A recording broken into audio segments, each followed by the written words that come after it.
Hello and welcome to part 2, feedback time. Oh, don't we just love it? Here I'll go through 3 parts. The first part is about the organization and how to get the feedback. The second part will be how to receive feedback, and the last part will be how to give feedback. So, organization, it's about who, what, how. Who you're going to ask and for feedback. And so there, I suggest you go quite broad in terms of functions, in terms of seniority, so you can get quite useful and broad feedback.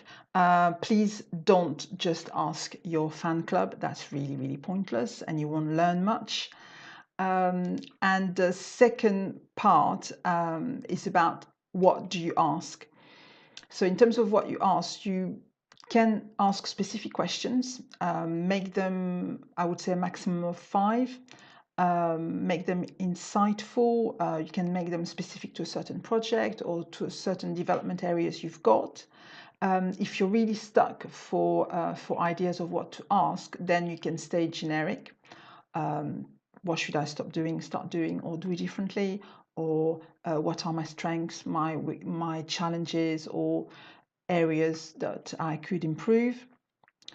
And the last part even on the how is about how you're going to ask for that feedback. And I strongly advise that you ask the people directly yourself. I think that sends the right message, keeps you in the driving seat, which is always kind of really important in this process. If that's not possible for one reason or another, then ask your manager to do it on your behalf. Or if you're not getting the feedback, if you're not receiving feedback after asking, then you can ask your manager to step in. But that's really as a kind of like as a last resort. So that's the organization side. I'm just checking my notes, make sure that I've got everything. Yep. So in terms of receiving feedback, the number one rule, it's not personal. I know it may feel like it is, but it's not. So really try and stay neutral and listen to what is being said. It's not, they're not passing judgment on who you are. If you feel it's being personal, then there is an issue and you need to take that up with your HR partner. But otherwise, please, please, please try and stay focused on the fact that it is information that is being shared. The next aspect on receiving feedback is being in control and being fully responsible for the circumstances of your life. And by that, I mean, don't go into victim mode, into trying to justify yourself. It's really not helpful for anybody, especially you.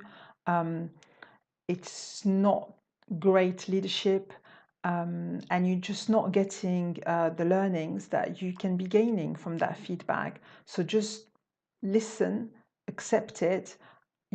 We'll talk about kind of analyzing learnings later, but just kind of like accept what is being said. Then the next tip, so to speak, is about learning. You are learning. As you listen to this feedback, you are learning. Whether it's uncomfortable, whether it makes you feel really, really happy, whether it's super painful, it's a great learning opportunity. So don't let it pass and make the most of it.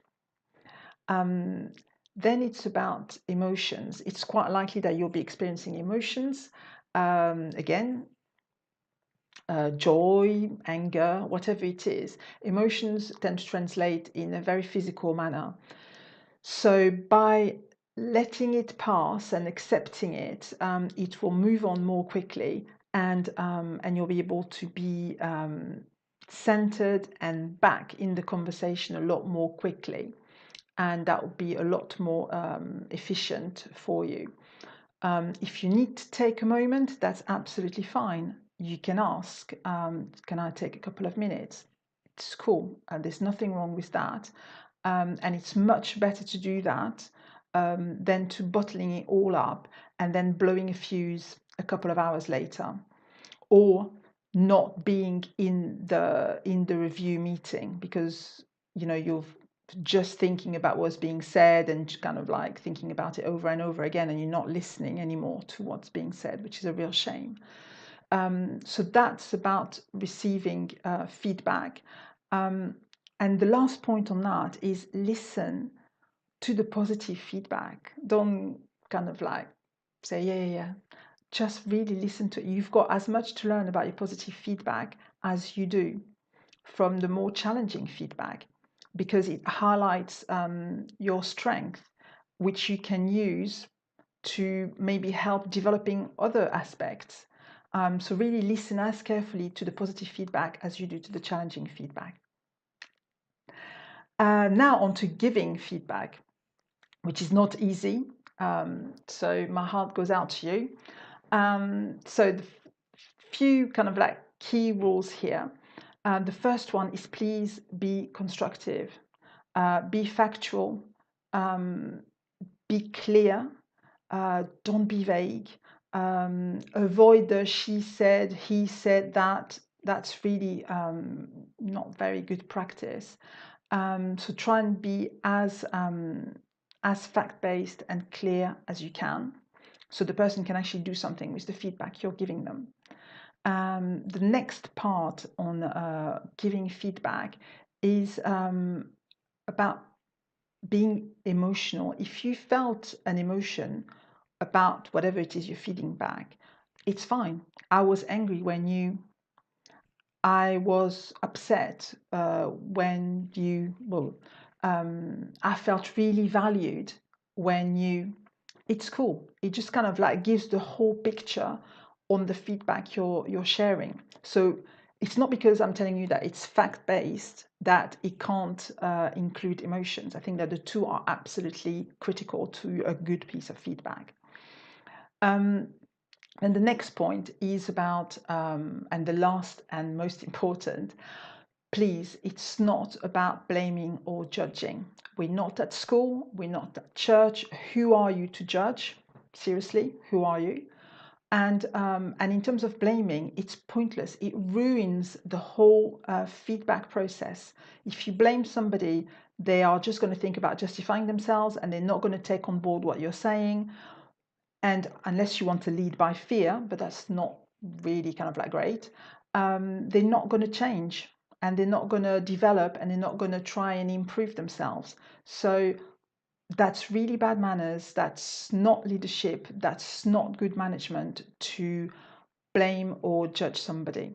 So keep that out and stay factual and be constructive. So that's it in terms of that feedback part. I hope it's useful. If you have any question, then let me know. Otherwise, I will see you in part 3. And just before that, there'll be a recap. See you then.